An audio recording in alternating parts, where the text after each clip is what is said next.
The difference between ordinary and extraordinary is that little bit of extra. You want to be a next level resider, but you won't do the things to live in the next level zone. Success is not given, it's earned. Repetition increases the chances of your success. The more times you show up, the more likely you will be heard. You need to show up. That's all there is to it. Show up and repeat. It takes repetition to grow. You have to tear the muscle in order to grow. Repetition is key. The moment is now. See, in the real world, nothing comes easy. You have to put in the effort. You have to put in the blood, the sweat, the tears. If it doesn't hurt a little bit, if it doesn't sting a little bit, if it doesn't make you a little uncomfortable, you probably won't get very much out of it. You gotta set the example. This is another obstacle. This obstacle cannot define me. It's not gonna cripple me. It's not gonna be responsible for me stepping away for the game that I love. You have to do the process. The process is non-negotiable. It's just, you have to do it. All right, so if you have to do something, I don't have highs about it or lows about it. I know it has to get done. And if I let my emotions get involved in it, all right, it's not going to get done to its best abilities.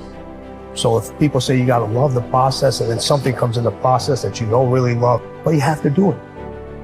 You have to do it. You take the emotions out of it and you do it.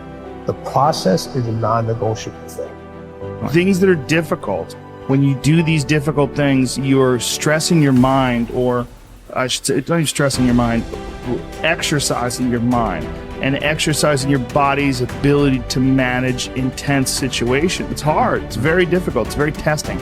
And in doing so, you lessen the stress of regular life. The more stressful situations that I experience, the more I understand what they are and the more I can relax. Don't be sorry, just do better. Stop showing up for work late all the time. Stop being late for your success. Stop apologizing for the same mistakes over and over again. When you know you've done wrong, wake up and do right. You need to rise up and understand what success is all about. We got to rise up. We got to start. We got to finish. You should work so hard that you collapse in the bed at night. Then you fall asleep, wake up and rise up again. But the only way your story is ever told, the only way your story is ever heard, is if you overcome whatever it is that you're going through. We build circuits within us for habitual action that we practiced many times that seem to run in a very deterministic fashion. And we are a strange combination of deterministic and non-deterministic as far as I can tell. But what our consciousness seems to be for is to encounter those things that we have not yet encountered.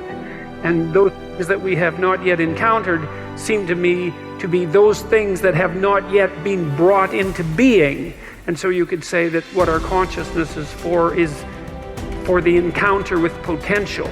You know, that our consciousness is it's not for the past, it's not even for the present. It's to transform the future into the present. And really that's what our consciousness does. When you wake up in the morning, you have a new day ahead of you, and the day could take you in very many directions. And the weeks and the years, all of that can take you in very many directions. And you have some apprehension about what those directions might be. You have some apprehension about what role your choices might make in transforming that potential into one form of actuality or another. I mean, you certainly know that there are dreadful mistakes that you might be very tempted to make that would produce all manner of hell around you and still be tempted to do it. It seems like it's sitting there right in front of you as a possibility.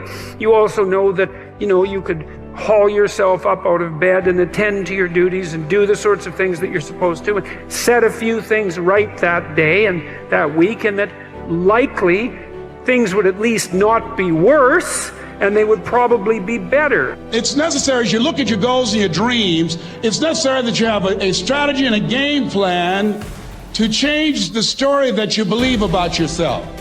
And that's an ongoing process. I've discovered, and many people have, that what we do, what we accomplish, what we produce is a result of the story we believe about ourselves. My favorite book says, "Be ye not conformed to this world, be ye transformed by the renewing of your mind." And so as I began to work on myself, I realized that I'm getting out of one story and stepping into another story.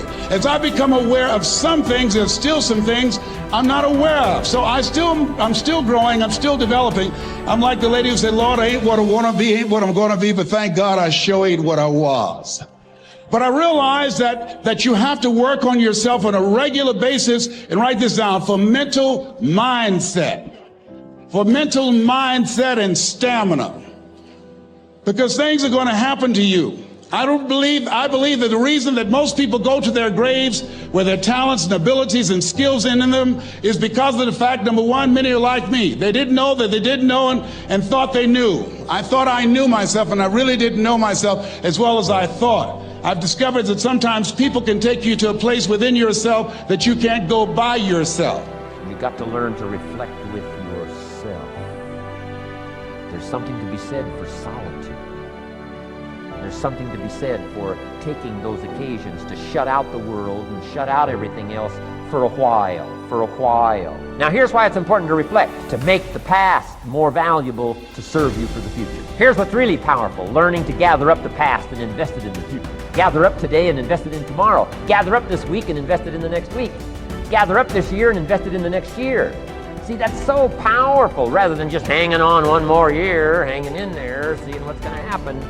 Learn, study. This is part of the personal development quest, becoming better than you are, more valuable than you are, not just in terms of economics, in terms of motherhood, in terms of fatherhood, in terms of being a better brother, a better colleague, making a better contribution to the family, to society, to the community, to the church, to the office, to the commitment, to the partnership.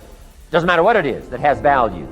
Work on yourself, then you bring more value to the partnership, to the marriage, to the franchise, to the corporation, to the enterprise, to the community, to the nation. Self-development, personal development. The best contribution you can make to someone else is self-development, not self-sacrifice. Self-sacrifice only earns contempt. Self-development earns respect. Happiness is the progressive realization of a worthy ideal. When you have clear, exciting goals and ideals, you will feel happier about yourself and your world. You will be more positive and optimistic. You will be more cheerful and enthusiastic. You will feel internally motivated to get up and get going every morning, because every step you are taking will be moving you in the direction of something that is important to you. Resolve to think about your ideal future most of the time. Remember, the very best days of your life lie ahead. The happiest moments you will ever experience are still to come. The highest income you will ever you will ever earn, is going to materialize in the months and years ahead. The future is going to be better than anything that may have happened in your past. There are no limits. The clearer you can be about your long-term future, the more rapidly you will attract people and circumstances into your life to help make that future a reality. The greater clarity you have about who you are and what you want, the more you will achieve, and the faster you will achieve it in every area of your life. One of the most important characteristics of leaders and top people in every area of life is that they know who they are, what they believe in, and what they stand for. Average people are usually confused about their goals, values, and ideals, and as a result, they go back and forth and accomplish very little. Men and women who become leaders, on the other hand, with the same or even fewer abilities and opportunities, go on to accomplish great things in whatever they attempt. Life is lived from the inside out. The very core of your personality is your values. Your values are what make you the person you are. Everything you do on the outside is dictated and determined by your values on the inside, whether clear or fuzzy. The greater clarity you have regarding your values on the inside, the more precise and effective will be your actions on the outside. How can you tell what your values really are? The answer is simple. You always demonstrate your true values in your actions, and especially your actions under pressure. Whenever you are forced to choose between one behavior and another, you will always act consistent with what is most important and valuable to you at that moment.